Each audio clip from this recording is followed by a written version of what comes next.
At the turn of the millennium, a new filmmaker showed up, straight out of nowhere, M. Night Shyamalan. You could really say that he hit the ground running. The Sixth Sense was not only a massive success with the critic, it was not just a massive success at the box office, but it also garnered several Academy Award nominations.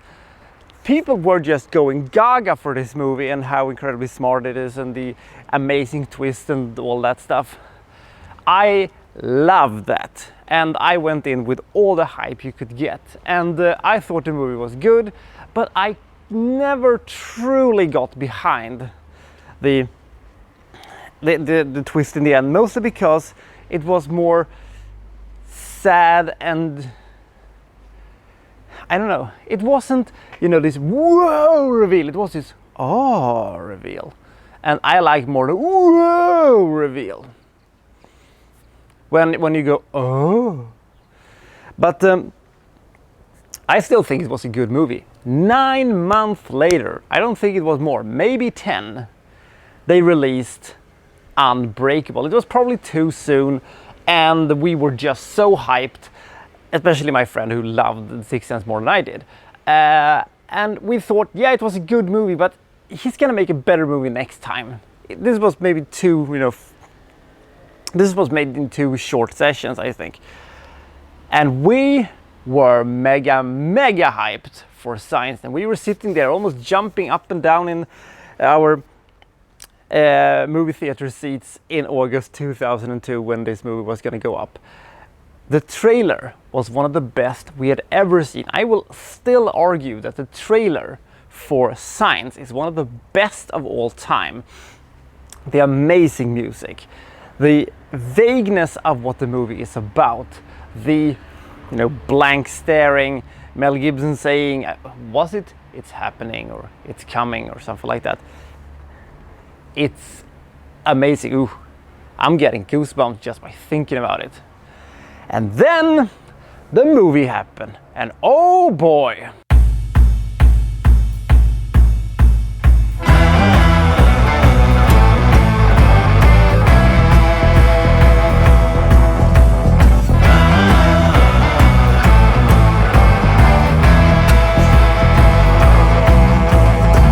So we are on a farm in Pennsylvania where Joaquin Phoenix and Mel Gibson, you know, are being brothers and farmers, and they're taking care of, you know, Gibson's kids. Gibson used to be a priest, but has now lost his faith and is now determined to harvest corn instead. Fair enough, I suppose.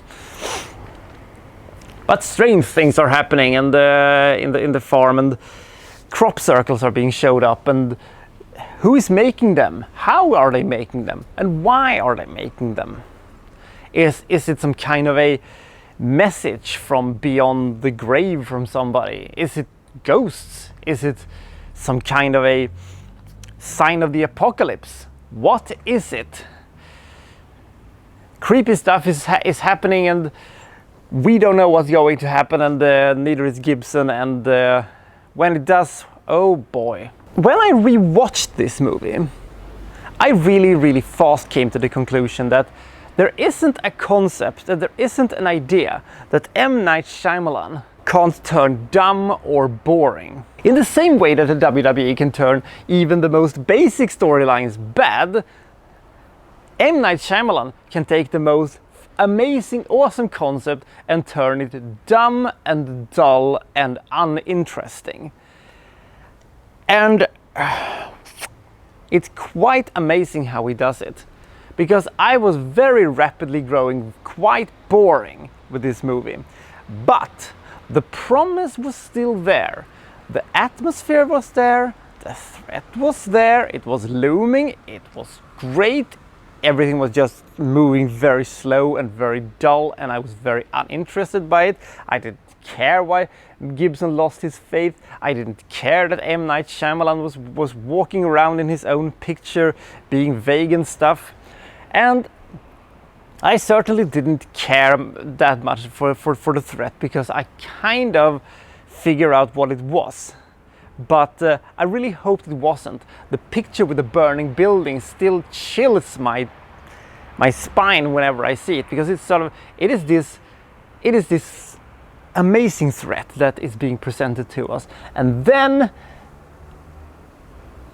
I don't know if it is around the half mark of the picture, or if this in the more of a third act thing, when the thing happens, when disappointment settles in and you slowly is drained of all interest in the entire movie. But there is a twist in this one, and it is so dumb, it is so lunatically dumb that I said, what? I thought I heard wrong first. I thought I had actually, misunderstood. So I watched it again, and it's simply baffling. I don't think I've ever seen anything dumber than that when it comes to movie making that is supposed to be, emotionally investment and stuff like that, and being treated seriously. It is amazingly how dumb it is, and it very effectively killed the only life this movie had left in itself, and it was just then a dead corpse that was being pulled around and was being spat at by most people who saw it. Now, there are a lot of people who apparently really like this movie, considering its pretty great IMDb score. Now, could you raise your hands, please, you people who likes this movie? Now, you're not in any trouble in any way. I just want to have a quiet and nice and friendly conversation with you. These guys are going to come and have the conversation with me also, and we're gonna have it in a soundproof room with no windows, no cameras, and no witnesses. Should you see this movie? Of course not! This is one of the worst movies I have ever seen, with a budget this big, a concept this good, and the intentions this great. It's fucking awful! It is boring, it is dull, it is dumb, it is uninteresting, it has weird bad acting. This was, Doug Walker has probably said it best. The actors have been Shyamalanized,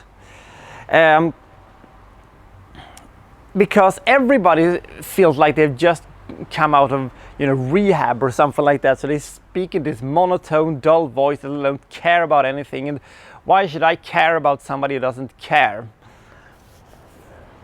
I mean, still, Joaquin Phoenix is a great actor, and he works his hell off to at least get this, his character off the ground, despite being hampered by some of the worst lines of all time. But Mel Gibson is vastly miscasted this one. I love Mel Gibson, despite his persona being a bit, but he's a great actor. But he's so miscast for this one. This is not a type of role that Mel Gibson works in. He needs something bigger to work with. This subdued thing just completely murders him, even though he isn't quite as bad as Mark Wahlberg was in The Happening. Trying to murder me in my sleep? What? No! It kills me every time. It kills me every time. Oh, Jesus. The next thing I'm going to say is going to be controversial. So brace yourself, or, maybe put fingers into your ears, because here it comes. Signs is the worst movie M. Night Shyamalan has ever done. It is worse than The Last Airbender. It is worse than The Happening. It is worse than...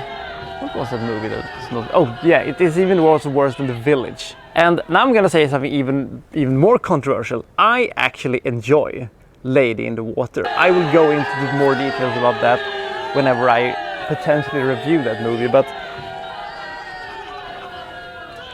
I'm simply baffled by how bad this movie is and how bad it turns out. Maybe this has something to do with that my expectations for it was so high, and my expectations for The Last Airbender was so low, because at that point M. Night Shyamalan's career had totally tanked.